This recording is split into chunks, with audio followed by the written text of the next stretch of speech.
नमस्कार, study guide channel पर आप सभी का हार्दिक स्वागत है। तो आज हम लोग करंट अफेयर्स के 30 अप्रैल 2020 के सभी मोस्ट इंपॉर्टेंट प्रश्नों का डिस्कशन करेंगे। उन प्रश्नों का डिस्कशन करेंगे जो आने वाले हर एग्जाम में महत्वपूर्ण हो, और साथ ही में स्टैटिक जीके का पोर्शन कवर करते रहेंगे, जिससे आपका साथ ही में करंट अफेयर्स के साथ साथ आपका स्टैटिक जीके का पोर्शन भी कवर होता रहेगा। ठीक है, तो आप लोगों ने जिन लोगों ने चैनल को सब्सक्राइब नहीं किया हो तो चैनल को सब्सक्राइब कर लीजिएगा और बेल आइकन को प्रेस कर दीजिए और वीडियो को एंड तक देखिए। कुछ भी समझ में नहीं आता है तो आप मुझे कमेंट बॉक्स में पूछ सकते हैं। ठीक है, और यदि आपको वीडियो अच्छा नहीं लगता है तो आप लोग डिसलाइक भी कर सकते हैं। और भी कोई सेशन आप लोग चाहते हैं किसी भी चीज़ से रिलेटेड तो आप लोग मुझे कमेंट बॉक्स में पूछ सकते हैं या बता सकते हैं, तो मैं उसके लिए आपके लिए सेशन लेकर आ जाऊँगा। ठीक है, तो बस आप लोग इस चैनल पर बने रहिए। और मोस्टली मैंने आपको बोल ही रहा हूँ कि एटलीस्ट 500 लोग इस वीडियो को देखें, तो इसलिए इतना शेयर कर दीजिए कि 500 लोग इसको देख लें। ठीक है, तो चलिए इस सेशन को आज के पहले प्रश्न के साथ हम लोग शुरू करते हैं। तो चलिए शुरू करते हैं आज के 30 अप्रैल 2020 के करंट अफेयर्स के पहले प्रश्न के साथ। तो आज का हमारा पहला प्रश्न है, हाल ही में भारत ने किस देश को 1 लाख हाइड्रोक्लोरोक्विन टैबलेट और 50,000 सर्जिकल दस्ताने भेंट किए? ऑप्शन ए है श्रीलंका, ऑप्शन बी है नेपाल, ऑप्शन सी है भूटान और ऑप्शन डी है बांग्लादेश। तो इस प्रश्न का हमारा राइट आंसर कौन सा हो जाएगा? Option number D, Bangladesh. तो बांग्लादेश को भारत ने 1 लाख हाइड्रोक्लोरोक्विन टैबलेट दी हैं और 50,000 सर्जिकल दस्ताने भेंट किए हैं। ठीक है, तो इस प्रश्न का राइट आंसर क्या हो जाएगा? Option number D, Bangladesh. चलिए बांग्लादेश के बारे में जान लेते हैं। तो बांग्लादेश की मुद्रा, आप लोग जानते ही हैं कि मैं साथ में स्टैटिक का पोर्शन भी कवर करता रहता हूँ, जिससे आपका करंट के साथ साथ स्टैटिक पोर्शन भी कवर होता रहे। तो यहाँ पर इसका आप स्क्रीनशॉट ले लीजिएगा या फिर आप इसको नोटबुक में नोट कर लीजिएगा। तो बांग्लादेश की राजधानी ढाका है, ये ढाका नहीं। बांग्लादेश की मुद्रा कौन सी है? तो टका है। वर्तमान में बांग्लादेश की प्रधानमंत्री कौन है? तो शेख हसीना। और वर्तमान में बांग्लादेश के राष्ट्रपति कौन है? तो अब्दुल हमीद है। ठीक है, तो इस प्रश्न का राइट आंसर क्या हो जाएगा हमारा? Option number D, Bangladesh. चलिए चलते हैं अगले प्रश्न की तरफ। नेक्स्ट है हमारा, हाल ही में किस राज्य सरकार ने ठीक होने वाले प्रत्येक कोविड-19 रोगी को 2,000 रुपये देने की घोषणा की है? फिर से सुन लीजिए, हाल ही में किस राज्य सरकार ने कोविड-19 रोगियों को प्रत्येक के ठीक होने पर 2,000 रुपये देने की घोषणा की है? तो ऑप्शन ए है तेलंगाना, ऑप्शन बी है कर्नाटक, ऑप्शन सी है आंध्र प्रदेश, ऑप्शन डी है तमिलनाडु। तो ये किस राज्य ने किया है? तो ऑप्शन नंबर इसका सी राइट आंसर हो जाएगा, ऑप्शन नंबर सी, आंध्र प्रदेश। तो आंध्र प्रदेश सरकार ने जो भी व्यक्ति कोरोना वायरस के मरीज हैं, जो भी ठीक होंगे, तो उन सभी को 2,000 रुपये देने की घोषणा की है। तो चलिए, तो आंध्र प्रदेश के बारे में जान लेते हैं। तो वर्तमान में आंध्र प्रदेश की राजधानी कौन सी है? तो अमरावती। और आंध्र प्रदेश के वर्तमान में मुख्यमंत्री कौन है? तो जगन मोहन रेड्डी। और वर्तमान में आंध्र प्रदेश के राज्यपाल कौन है? तो वो हैं विभूषण हरिचंदन। ठीक है, हर एग्जाम में राजधानी, चाहे वो मुख्यमंत्री हो चाहे राज्यपाल, इन तीनों में से 1 से 2 प्रश्न पूछे ही जाते हैं। ठीक है, तो चलिए बढ़ते हैं अगले प्रश्न की तरफ। नेक्स्ट है हमारा, हाल ही में सिप्री की रिपोर्ट के अनुसार सैन्य खर्च के मामले में वर्ष 2019 में भारत दुनिया में किस स्थान पर रहा? फिर से सुन लीजिए, हाल ही में सिप्री की रिपोर्ट के अनुसार सैन्य खर्च के मामले में वर्ष 2019 में भारत दुनिया में किस स्थान पर रहा? ऑप्शन ए पहले पे, ऑप्शन बी दूसरे पे, ऑप्शन सी तीसरे पे या ऑप्शन डी चौथे पर। तो इस प्रश्न का हमारा राइट आंसर हो जाएगा ऑप्शन नंबर सी, तीसरे पर। तो जान लेते हैं पहले पे कौन रहा। तो पहले पे रहा है यूएसए, ठीक है, दूसरे पे रहा है चीन, ठीक है, और तीसरे पे इंडिया और चौथे पे रशिया। इसका आप लोग स्क्रीनशॉट ले लीजिएगा, मैं आपको स्लाइड दिखा देता हूँ। और सबसे पहले सिप्री के बारे में जान लेते हैं। सिप्री का फुल फॉर्म क्या है? तो Stockholm international peace research institute. फिर से सुन लीजिए, Stockholm international peace research institute, और इसको हिंदी में इसका होगा तो स्टॉकहोम अंतर्राष्ट्रीय शांति अनुसंधान संस्थान। ठीक है, दोनों आप लोग याद रखिए, प्रश्न एग्जाम में कैसा भी पूछ सकते हैं, इंग्लिश में भी पूछ सकते हैं या हिंदी में भी। तो देख लीजिए, पहले पे रहा है यूएसए, दूसरे पे चीन, तीसरे पे है इंडिया, जो इस प्रश्न का राइट आंसर है ऑप्शन, और चौथे पे कौन रहा है? तो रूस रहा है। ठीक है, चलिए बढ़ते हैं अगले प्रश्न की तरफ। आप लोग स्क्रीनशॉट ले लिया करें, जो भी मैं स्लाइड दिखाता हूँ, जो भी मैं बोलता हूँ, तो उसका आप लोग नोट कर लीजिए, ठीक है, नोटबुक में। चलिए चलते हैं अगले प्रश्न की तरफ। नेक्स्ट है, हाल ही में एयरटेल ने अपनी नेटवर्क क्षमता को बढ़ाने के लिए किस कंपनी के साथ $1 बिलियन का समझौता किया है? फिर से सुन लीजिए, हाल ही में एयरटेल ने अपनी नेटवर्क क्षमता को बढ़ाने के लिए किस कंपनी के साथ $1 बिलियन का समझौता किया है? Option A Idea, option B Jio, option C Vodafone, option D Nokia. तो हमारा इस प्रश्न का राइट आंसर हो जाएगा ऑप्शन नंबर डी नोकिया। ठीक है, तो नोकिया ने, एयरटेल ने अपनी नेटवर्क क्षमता को बढ़ाने के लिए किस कंपनी के साथ? तो नोकिया कंपनी के साथ $1 बिलियन का समझौता किया है। तो चलिए थोड़ा नोकिया के बारे में जान लेते हैं, क्योंकि ये इसका करंट से इशू है, तो इससे स्टैटिक के पोर्शन क्वेश्चन पूछे जा सकते हैं। तो सबसे पहले एयरटेल के बारे में जान लेते हैं। तो एयरटेल के संस्थापक कौन थे? तो वो है सुनील भारती मित्तल। ठीक है, और एयरटेल के वर्तमान में CEO, chief executive officer, Hindi में बोलेंगे तो मुख्य कार्यकारी अधिकारी कौन है? तो वो है गोपाल विट्ठल। और नोकिया के संस्थापक कौन थे? तो दो लोग थे, फैब्रिक तथा लियो। ठीक है, और नोकिया के वर्तमान में CEO, चीफ एग्जीक्यूटिव ऑफिसर या मुख्य कार्यकारी अधिकारी कौन है? तो वो है राजीव सूरी। संस्थापक में दोनों ऑप्शन में दे देगा, और ऑप्शन सी दे देगा कि दोनों हैं, या ऑप्शन डी दे देगा इनमें से कोई नहीं। तो आप लोग याद रखिए फैब्रिक तथा लियो दोनों ऑप्शन पूछे जा सकते हैं। ठीक है, और जिन्होंने चैनल को अभी तक सब्सक्राइब नहीं किया हो तो प्लीज़ करके इसको सब्सक्राइब कर लीजिए, और ज़्यादा से ज़्यादा लोगों को शेयर करिए इस वीडियो को। ठीक है, आप लोग यार शेयर वेयर नहीं करते हैं। ठीक है, तो ज़्यादा से ज़्यादा मैंने बोला ही था 500, एटलीस्ट 500 बच्चे देखने चाहिए इस वीडियो को। ठीक है, तो चलिए बढ़ते हैं अगले प्रश्न की तरफ। आप लोग इसका स्क्रीनशॉट ले लीजिएगा। ठीक है, चलिए नेक्स्ट है हमारा, हाल ही में धाविका झूमा खातून को डोप टेस्ट में फेल होने पर कितने वर्ष का प्रतिबंध लगा दिया गया है? फिर से सुन लीजिए, हाल ही में धाविका, जो शॉर्ट डिस्टेंस की धाविका है, ये झूमा खातून को डोप टेस्ट में फेल होने पर कितने वर्ष का प्रतिबंध लगा दिया गया है? तो इस प्रश्न का राइट आंसर हो जाएगा ऑप्शन नंबर डी 4 वर्ष का। ठीक है, और झुमा खातून का यदि पूछें कि किस राज्य से संबंधित है, देश भारत और राज्य पश्चिम बंगाल से, तो ये वेस्ट बंगाल से संबंधित है। ये चर्चा में है, तो इनके बारे में पूछा जा सकता है, स्टैटिक से क्वेश्चन पूछा जा सकता है कि झुमा खातून का संबंध किस राज्य से है या किस देश से। देश तो सबको ही मालूम रहेगा, बट राज्य आप लोग याद रखिए पश्चिम बंगाल, वेस्ट बंगाल। तो चलिए बढ़ते हैं अगले प्रश्न की तरफ। अगला प्रश्न है हमारा, हाल ही में किस देश ने कोविड-19 के कारण बहुपक्षीय हवाई युद्ध अभ्यास पिच ब्लैक 2020 को रद्द कर दिया गया है? फिर से सुन लीजिए, हाल ही में किस देश ने कोविड-19 के कारण बहुपक्षीय हवाई युद्ध अभ्यास पिच ब्लैक 2020 को रद्द कर दिया गया है? तो ये किस तो दो लोगों के बीच में होता है ये। ठीक है, तो भारत और ऑस्ट्रेलिया के। तो इस प्रश्न का आपको पता ही चल गया होगा, इस प्रश्न का राइट आंसर हमारा हो जाएगा ऑप्शन नंबर डी ऑस्ट्रेलिया। तो ये पूछा जा सकता है पिच ब्लैक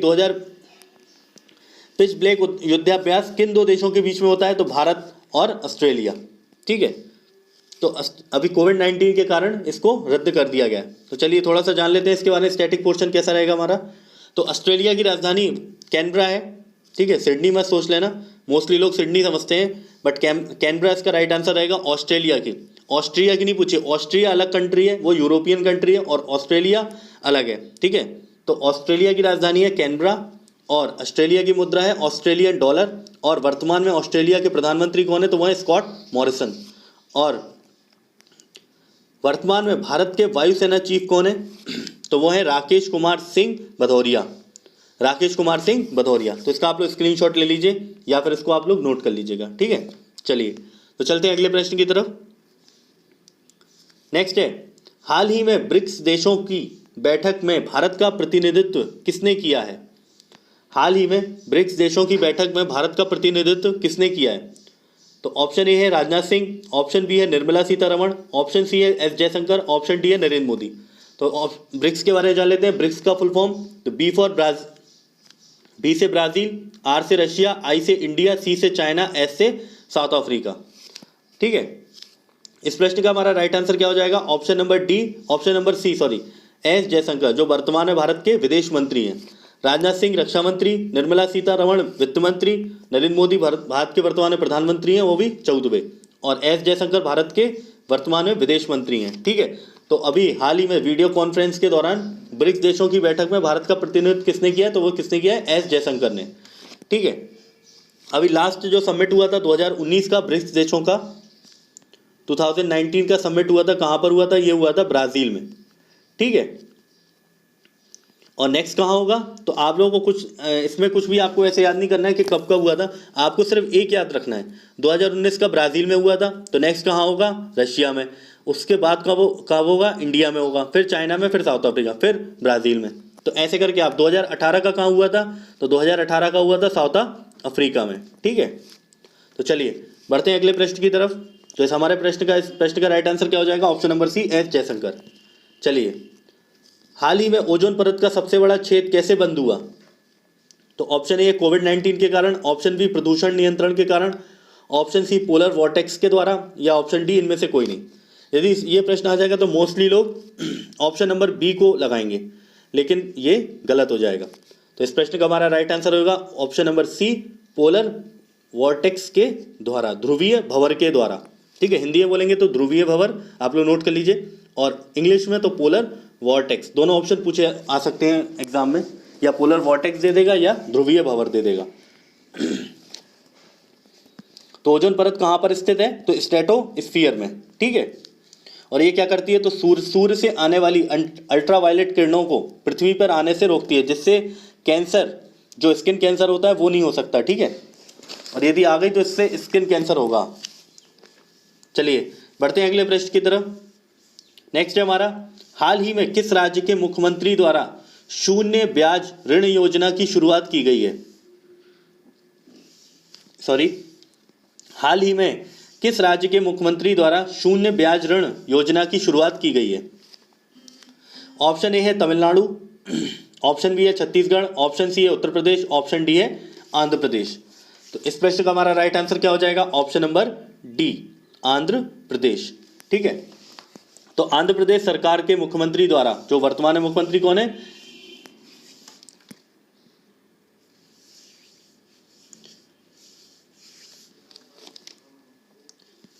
वॉइस अब क्लियर आ रही है, हाँ। चलिए फिर से सुन लीजिए, हाल ही में किस राज्य के मुख्यमंत्री द्वारा शून्य ब्याज ऋण योजना की शुरुआत की गई है, तो option number D, Andhra Pradesh. तो इस प्रश्न का हमारा राइट आंसर क्या हो जाएगा, option number D, Andhra Pradesh. चलिए आंध्र प्रदेश के बारे में जान लेते हैं। तो आंध्र प्रदेश की राजधानी अमरावती अभी डिस्कस किया था। ठीक है, और वर्तमान में यहाँ के मुख्यमंत्री कौन है, तो जगनमोहन रेड्डी, और राज्यपाल कौन है, तो वह है विभूषण हरिचंदन। चलिए बढ़ते हैं अगले प्रश्न की तरफ। सेशन अच्छा लग रहा हो तो प्लीज़ करके इसको लाइक कर दीजिएगा और अपने सभी फ्रेंड्स को शेयर कर दीजिए, और जिन्होंने सब्सक्राइब नहीं किया हो तो प्लीज़ करके इसको सब्सक्राइब कर लीजिएगा सबसे पहले। हाल ही में विश्व मुक्केबाजी चैंपियनशिप 2021 की मेजबानी भारत से छीनकर किस देश को दे दी गई है, तो हाल ही में विश्व मुक्केबाजी चैंपियनशिप 2021 की मेजबानी भारत से छीनकर किस देश को दे दी गई है। तो अभी क्या हुआ है कि इसमें अमाउंट जमा करना पड़ता है, तो वो भारत द्वारा जो भी क्या कहते हैं, भारतीय मुक्केबाजी चैंपियनशिप संघ है, तो उसने 2019 में दिसंबर में राशि जमा होनी थी, बट नहीं कर पाए। ठीक है, तो इसलिए यह मेजबानी किसे दे दी गई है, तो ये इस प्रश्न का राइट आंसर आएगा ऑप्शन नंबर सी, सर्बिया को। तो सर्बिया को विश्व मुक्केबाजी चैंपियनशिप 2021 की मेजबानी भारत देश से छीनकर दे दी गई है। ठीक है, तो चलिए सर्बिया के बारे में जान लेते हैं। सबसे पहले इसके बारे में जान लेते हैं विश्व मुक्केबाजी संघ। तो विश्व मुक्केबाजी संघ की स्थापना, स्टैटिक में क्वेश्चन पूछा जा सकता है कि विश्व मुक्केबाजी संघ की स्थापना कब हुई थी, तो 1946 में। विश्व मुक्केबाजी संघ का वर्तमान में मुख्यालय कहाँ पर है, तो ये लुजाने स्विट्जरलैंड में। ठीक है, और विश्व मुक्केबाजी संघ के वर्तमान में प्रेसिडेंट अध्यक्ष कौन है, तो वो है गफूर रखीमोव। ठीक है, और वर्तमान में राष्ट्रीय मुक्केबाजी संघ के अध्यक्ष कौन है, तो अजय सिंह। याद रखना, ये विश्व मुक्केबाजी संघ के अध्यक्ष हैं, और ये राष्ट्रीय मुक्केबाजी भारत के तो अजय सिंह हैं, और विश्व मुक्केबाजी संघ के कौन है, तो वह है गफूर रखीमोव। सर्बिया के बारे में जान लेते हैं। तो सर्बिया की राजधानी है बेलग्रेड, सर्बिया की मुद्रा है सर्बिया दिनार, और वर्तमान में सर्बिया के राष्ट्रपति कौन है, तो अलेक्जेंडर व्यूसिस। तो आप लोग सभी जानते हैं कि जो भी स्टैटिक से यदि क्वेश्चन पूछा जाएगा करंट से रिलेटेड, तो यदि इंटरनेशनल रिलेटेड होगा तो या फिर कैपिटल पूछी जाएगी, या वहाँ की करेंसी, या फिर वहाँ के प्रेसिडेंट। ठीक है, तो आप लोगों को 3 चीज़ें तो आप लोगों को याद रखनी है, इसलिए मैं तीनों चीज़ों को कवर कर देता हूँ, अलग से इसके प्रश्न लेके नहीं आता हूँ, वरना फालतू में आपको वो मतलब समझ में नहीं आएगा।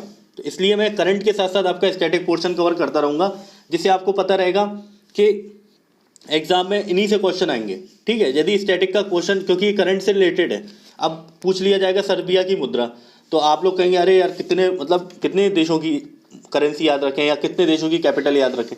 तो आपको प्रश्न वहीं से पूछे जाते हैं जो करंट में चल रहा इशू होता है, ठीक है। तो अभी सर्बिया को विश्व मुक्केबाजी संघ 2021 की चैंपियनशिप की मेजबानी दे दी गई, तो इससे रिलेटेड, और वो भी भारत से छीनकर, तो इंपॉर्टेंट हो जाता है। तो इसमें पूछ लेंगे सर्बिया की राजधानी पूछ सकते हैं, या किसी शिफ्ट में मुद्रा पूछ लेंगे, या राष्ट्रपति पूछ लेंगे। तो आप लोग इन तीनों को नोट कर लीजिएगा। तो सर्बिया की राजधानी बेलग्रेड, मुद्रा सर्बिया दिनार, और सर्बिया के राष्ट्रपति वर्तमान में कौन है, तो वह है अलेक्जेंडर व्यूसिस। चलिए बढ़ते हैं अगले प्रश्न की तरफ। नेक्स्ट है हमारा, हाल ही में इंडियन ऑयल कॉरपोरेशन का नया चेयरमैन किसे नियुक्त किया गया है। तो हाल ही में इंडियन ऑयल कॉरपोरेशन का नया चेयरमैन किसे नियुक्त किया गया है। तो सबसे पहले आईओसी को जान लेते हैं। इंडियन ऑयल कॉरपोरेशन, आईओसी इसको शॉर्ट फॉर्म में बोलते हैं। तो आईओसी का हेडक्वार्टर कहाँ पर है, आईओसी का, तो वो है न्यू दिल्ली में, ठीक है। तो इस प्रश्न का राइट आंसर हमारा हो जाएगा option number C, Shrikant Madhav Beg. ये बैग नहीं है, वेग है, तो आप लोग इसको करेक्ट कर लीजिएगा। तो हाल ही में इंडियन ऑयल कॉरपोरेशन का नया चेयरमैन किसे नियुक्त किया गया है, तो किसे किया गया है, श्रीकांत माधव बेग को। ऑप्शन ए के बारे में जान लेते हैं। तो ऑप्शन ए हमारा अतनु चक्रवर्ती। तो अभी जो हाल ही में केंद्र सरकार ने आर्थिक मामलों का नया सचिव किसे नियुक्त किया गया, तरुण बजाज को। और अभी जो वर्तमान में कौन है, तो वो है अतनु चक्रवर्ती। इनकी जगह कौन लेंगे अब, तरुण बजाज, ठीक है। नेक्स्ट ऑप्शन है ए.के. शर्मा। तो इन्हें हाल ही में केंद्र सरकार ने सूक्ष्म लघु और मध्यम उद्योग मंत्रालय का नया सचिव बनाया गया है। तो ए.के. शर्मा को केंद्र सरकार ने सूक्ष्म लघु और मध्यम उद्योग मंत्रालय का नया सचिव बनाया है। ऑप्शन सी इस प्रश्न का राइट आंसर रहेगा। Option D, Tarun Kapoor. तो तरुण कपूर कौन है, तो तरुण कपूर को हाल ही में केंद्र सरकार ने पेट्रोलियम और प्राकृतिक गैस मंत्रालय का नया सचिव नियुक्त किया है।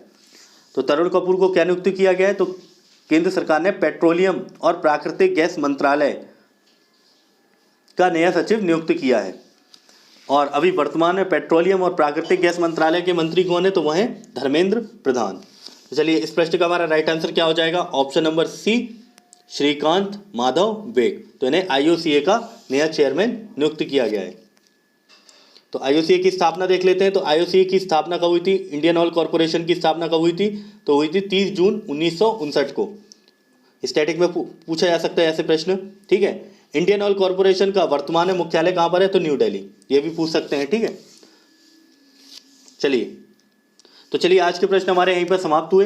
यदि आपको ये सेशन अच्छा लगा हो तो प्लीज़ करके इसको लाइक कर दीजिएगा सभी फ्रेंड्स को, और जिन्होंने चैनल को सब्सक्राइब नहीं किया तो सबसे पहले यार प्लीज़ करके इसको सब्सक्राइब कर लीजिए, क्योंकि जितने ज़्यादा लोग इस सेशन को देखेंगे उतने ही मुझे मोटिवेशन मिलेगा, ठीक है। और भी मैं आपके लिए और डिटेल में डिस्कशन करूँगा। वैसे मैं हर सेशन में डिटेल में डिस्कस करता हूँ। तो और भी आपको कोई भी जानकारी चाहते हैं तो आप लोग कमेंट बॉक्स में मुझसे पूछ सकते हैं। किसी भी रिलेटेड, कोई भी जीके हो, चाहे जीएस हो, चाहे करंट अफेयर्स, आप किसी से भी रिलेटेड मुझसे प्रश्न पूछ सकते हैं, ठीक है। और सेशन में कुछ भी आपको समझ में नहीं आता है तो आप मुझे पूछ सकते हैं, और अच्छा ही लगता है तो आप लोग डिसलाइक कर सकते हैं, ठीक है। तो चलिए इस सेशन को मैं यहीं पर समाप्त करता हूँ। और जिन्होंने मेरे बाकी सेशन नहीं देखे करंट अफेयर्स के, तो आप लोग देख लीजिएगा प्लेलिस्ट में जाके, ठीक है। तो चलिए सेशन को यहीं पर समाप्त करता हूँ। धन्यवाद।